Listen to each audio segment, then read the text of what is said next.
Our 2013 CES coverage is powered by Ford. Go further.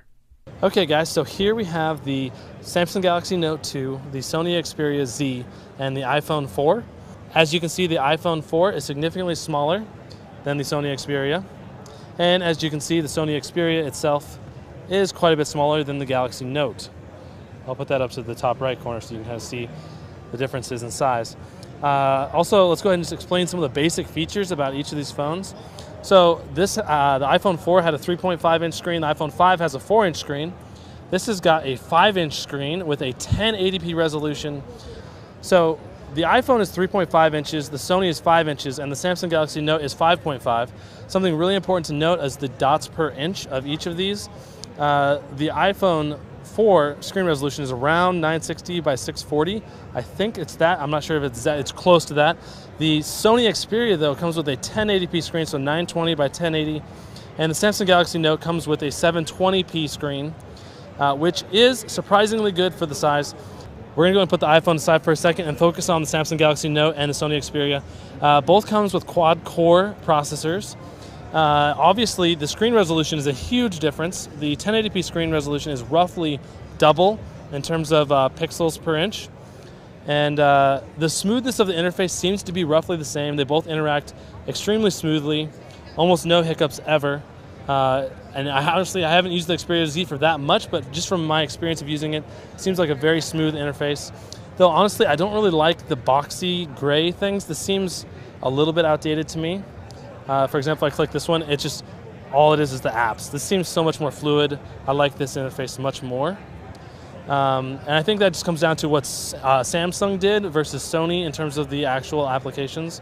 Another thing important to note is that we've got proprietary buttons on the bottom here with a back button and an options button and a home button, whereas the buttons on this one are actually the back button, home button, and multitasking button are all built into the device. So the device screen itself, there's no buttons along the bottom, there's no home button. So that's really important to note. Let's go ahead and tilt this to the side and take a look at what options we have here. Now the Sony Xperia Z has a power plug here that is completely sealed off. Like if you notice right here on the Samsung Galaxy Note, there's a hole there. That's where you put the USB to charge it. But the Sony, what they did is they made everything watertight. So basically it's a waterproof phone that you can completely submerge as long as all the ports are sealed off. Let me go ahead and see if I can pop one of these open so you can see what the inside. Okay, so there's the micro SD slot right there with the micro SD card. And so that's an example of waterlog protection right there. So that's pretty awesome. And the same thing's true for the headphone port along the top. You've got to pop it out. And that can honestly be a little bit of a hassle, but it also prevents your phone from dying if you drop it in the toilet or have an accident at the swimming pool. So along the right side here, we've got the power button and the volume rocker, as well as the SIM card slot right here underneath another panel. Along the bottom, we don't have much. On the back, we have a 13 megapixel camera, and on the back of the Galaxy Note 2, we also have a 8 megapixel camera, both with LED flashes, and this has a mic as well. One important thing to note with the Galaxy Note 2 is that you do have a stylus.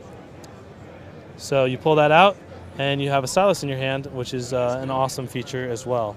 So let's go ahead and pop that back in. So just going over the brief Samsung Galaxy ports really quick. You've got the volume rocker along the left, headphone port along the top, and the power button to turn the phone on and off along the right. In terms of which phone would I recommend you to get, you're going to have to look at the battery life on that, the performance, and the overall features. Does it have what you want? Can you expand your memory? Which you can with both of these phones. You can put a micro SD in the back of this one as well. You have to pop the back out, obviously, to get that. There is no user replaceable battery on this one, so you can't replace the battery. You can with this one, however. You can take the back off, which is really nice. And part of the reason that you can't take your battery out is because it's waterproof and also dust-proof. So if you're going to be taking this, in the desert or swimming a lot or surfing, for example, volleyball, you're not going to get any dust in between. Like, for example, with a button like this or with holes like the headphone adapters and stuff like that, if you're in a sandy environment, you can get dust in there and it'll prevent your headphones from working properly and stuff like that. So with that in mind, I gotta say, I'm really impressed with the screen resolution on the Sony Xperia Z. That's just freaking amazing.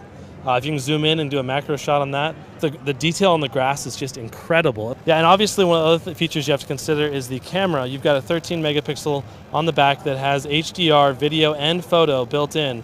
So that is something that you have to keep in mind, that if you're going to use HDR on the Samsung Galaxy Note 2, you have to download a third-party app to be able to use that. And obviously the detail on a 13 megapixel camera is quite good. And obviously we haven't been able to fully test these in terms of the actual camera quality itself, but from the overall impressions and the way they talk about it, it's supposed to be pretty amazing. But obviously you can't always trust what you hear, but just the way they talk about it, it's supposed to be really amazing. So anyway, guys, that's a comparison of the new Sony Xperia Z versus the Samsung Galaxy Note 2. This is my personal phone. I'm rolling with it right now.